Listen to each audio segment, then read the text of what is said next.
जो लड़की शर्माए नहीं वह हो गई चरित्रहीन। रचना को कोर्ट में देख मेरी आंखें भीग गईं। आज वह अपने पति द्वारा दायर तलाक के मुकदमे का सामना करने आई थी। लेकिन 4 साल पहले जब उसने शादी की थी तब सीन कितना अलग था। तब वह हनीमून से वापस आई थी और उसने कुछ बहुत ही प्राइवेट बातें मुझसे शेयर की थी। उसने मुझे चाहते हुए ये भी बताया था कि उसके पति से उसके ब्लाउज के बटन नहीं खुले तो उसने खुद ही खोल दिए। तब हम दोनों ने मिलकर उसके पति का खूब मजाक उड़ाया था। मगर आज उसका पति उसी घटना को आधार बनाकर उसे खुले विचारों वाली कहकर तलाक देने पर अड़ा हुआ था। तलाक की अर्जी का कारण दरअसल कुछ और था।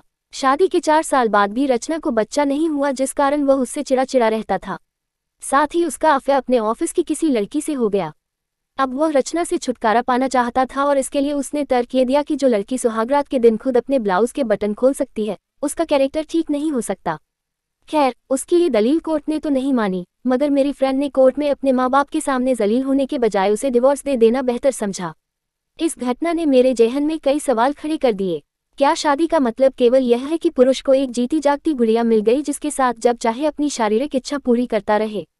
क्या सेक्स को लेकर महिलाओं में कोई फीलिंग्स या इच्छाएं नहीं हो सकती? नहीं होती। और अगर होती है तो क्या वे अपनी फीलिंग्स जाहिर करने के लिए पहल नहीं कर सकती? और अगर वे अपनी फीलिंग्स जाहिर करती हैं या अपने स्तर पर पहल करती हैं तो वे खुले विचारों वाली हो गईं या चरित्रहीन हो गईं? कितना अजीब है कि आज भी अधिकतर पुरुष यही चाहते हैं कि शादी की रात उसकी पत्नी को सेक्स के मामले में ABC तक नहीं मालूम हो।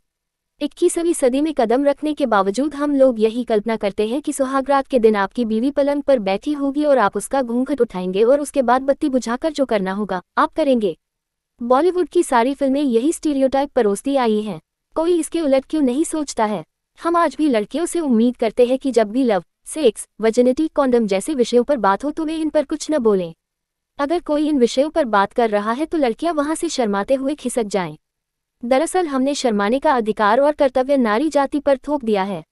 अगर कोई लड़की नहीं शर्माई तो वह संस्कारी नहीं, जो शर्माए वह संस्कारों की पोटली। हम लोग कहते तो हैं समाज बदल रहा है, हम भी बदल रहे हैं, लेकिन क्या वाकई हमारी सोच भी बदल रही है? समाज कहता है तुम अगर स्त्री हो तो बाल बच्चों की बात करो, महंगाई की बात करो, टीवी सीरियलों की बात करो, रणवीर कपूर और दीपिका पादुकोण की बात करो, क्रिकेट में दिलचस्पी दिखाते हुए गौतम गंभीर की भी बात कर सकती हो, लेकिन लव, सेक्स, वर्जिनिटी, कॉन्डम जैसे विषयों पर चुप रह जाओ, क्योंकि अगर इन विषयों पर तुमने बोला तो इसका मतलब है तुम खुले विचारों की हो।